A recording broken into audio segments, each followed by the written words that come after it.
You guys ever heard the saying, you can't learn how to be brave? Well, I really think that's a load of crap.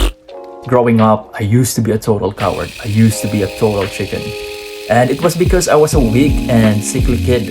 I didn't know how to stand up for myself, and I was always afraid. And you know what my brilliant plan was to feel safe and secure? It was to hide behind computer games and fantasy world.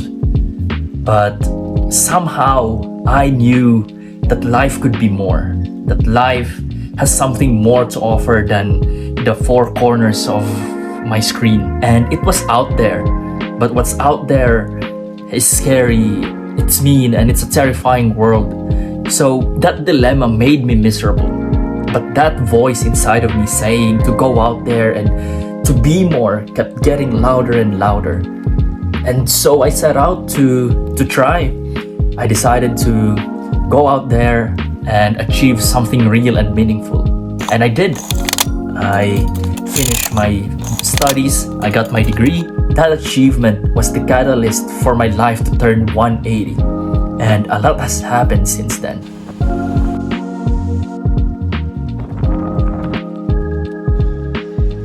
Five years has passed since I decided to go out there and finally play the game called life. And I've learned a couple of things along the way, and I want to share it with you. And so, here's number one. Bravery is a choice. Life can be so cruel sometimes, man. Everyone out here has dreams that they are chasing, and the competition is so fierce. And to make things even worse, there are malevolent forces in this world that will want to hurt you to your breaking point, and you will never understand why. So it's so easy to choose not to do anything or to just give up. Rightfully so. But here's the thing. Ultimately, it's up to us to choose which actions to take. Are we going to choose to do nothing or to still go out and try? Are we going to choose bravery or fear? You know, being brave does not mean the absence of fear. It means the triumph over it. Being brave means acknowledging that the possibility of risk and failure is out there and still pushing forward. You know, one quote that really resonated with me comes from Marcus Aurelius. He said, "You have the power over your mind, not outside events. Realize this, and you will find strength." And yeah, although it's true that some people are born predisposed to behaviors associated with bravery, for most people, for me, it didn't come naturally. It needs a lot of practice and persistence to develop, you know, just like a muscle. And just like in weightlifting or any other endeavor for all that matter, it's never easy at the start. But the more that you do it, the better you'll become at it. So the more brave things you do, the braver you'll become over time. And for example, martial arts. Say you've always wanted to do martial arts. It takes some bravery, it takes some courage to take that first step into the gym. To go back and to keep coming back takes even more. But once you push through the challenge, once you start dedicating yourself and embrace the struggle, eventually you'll get used to it. You'll meet like-minded people, and from that point forward, your ability will just be boosted, and same with your bravery. Another example is the idea of skydiving. Maybe that idea has always intrigued you, and the mere thought of jumping out of a perfectly good plane can make anyone heart race, no matter who they are. So it takes some courage to say, you know what, fuck it, I'm gonna book this adventure, and then find yourself sitting at the edge of the plane, holding on to your dear life, and then trust the professionals that you will be okay. And you know what, guess what? As you free fall, as you jump off that plane, and as you free fall, not only are you filled with adrenaline and excitement, but also you'll realize that I've conquered my fear, I've embraced the fear, and here I am now experiencing something so epic. And you know, in that moment, you'll also realize yourself that, hey, I have done something so extreme. Anything less to this should be nothing. But let's not get ahead of ourselves. Let's not start chucking ourselves into danger and risk. That's just stupid. Because bravery sometimes means taking a step back, sitting down, being patient. It requires a different kind of strength, a different kind of courage, one that is grounded in self-awareness and the ability to know, to decide when to act and when to wait. Especially in today's world where we are often pushed to be always on the move, to be always on the grind for success, rest is frowned upon. In this type of moments, it takes a different kind of courage to slow down, be patient, and let go of our need for control. It's a brave act to trust the unknown, to have faith that everything will work out in the end. And I have to admit, this is something I personally struggle with. But here's the thing, embracing the long-term perspective and looking beyond the immediate situation is not only brave, but also smart and strategic. Bravery doesn't always mean immediate action. Sometimes it means calming down, being patient, sitting down. But bravery, ultimately, is a choice that we make every day. Number 2, seek manageable pain and discomfort. A man I really admire spoke intensively on the value of seeking pain and finding comfort in the uncomfortable situations. In his book, he said, and I quote, "The calloused mind is the one that's been weathered by adversity and has developed patterns of resilience. It's not just about being tough.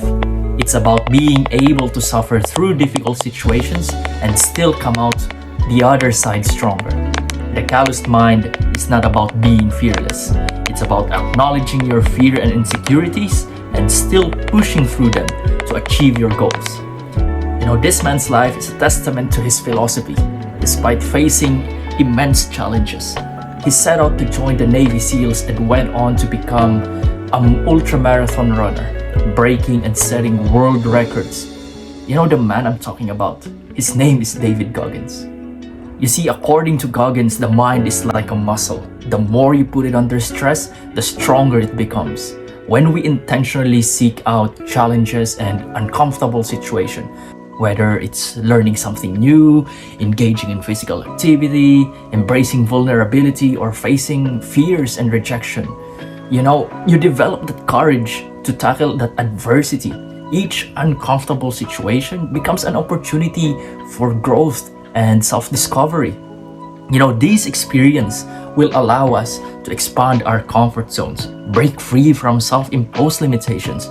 It'll teach us to adapt to new circumstances, think creatively, develop problem-solving skills. We become more adaptable, resilient, and open to change in the long run. And over time, when you keep doing it, guess what happens? You end up dismantling the power of fear.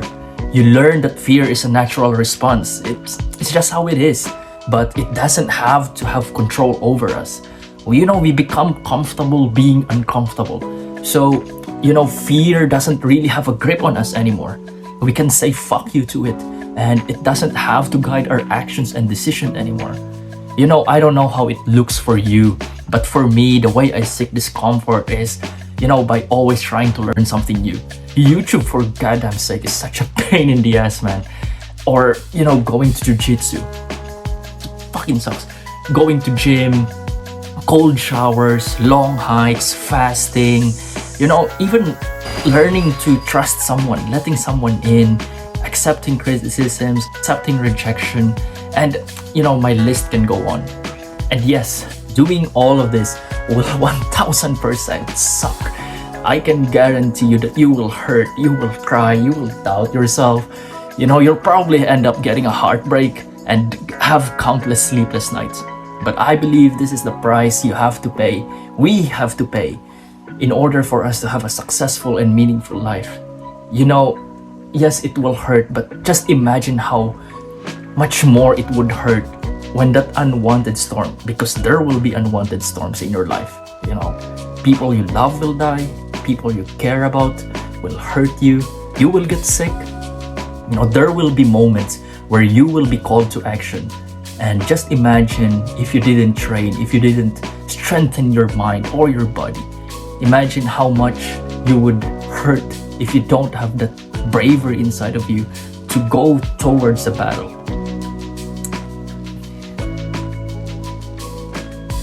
think deep, imagine it, and like for me, it's enough to scare me.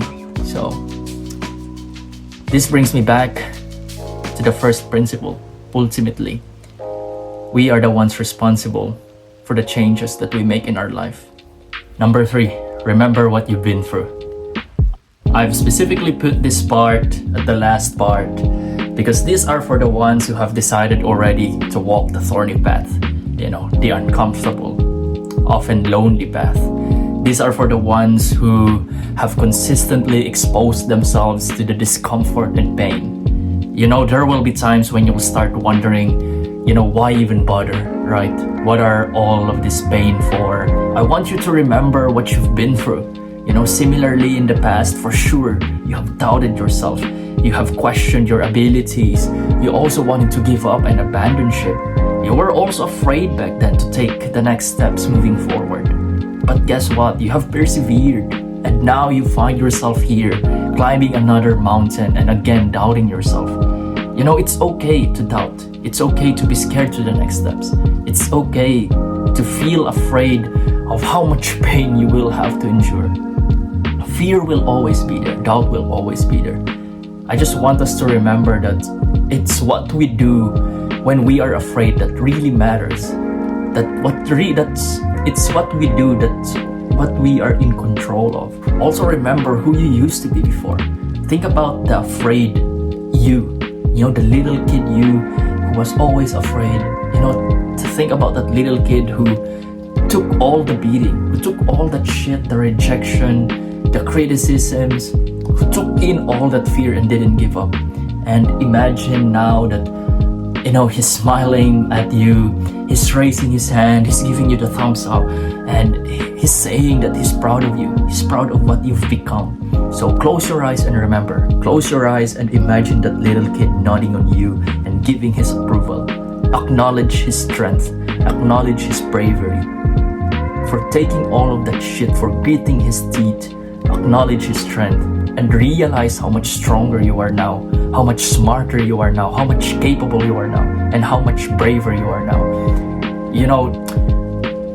You have done the right choices before, so now you can do the right choices again. I am constantly afraid. I am constantly doubting myself. Every day, I am reminded of my own uselessness and inadequacy.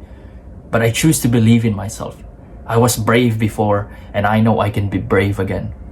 So I hope with all of these lessons that I shared with you, that we keep walking, that you keep your head high. Let's keep facing our fears. To us, all I say, success is imminent.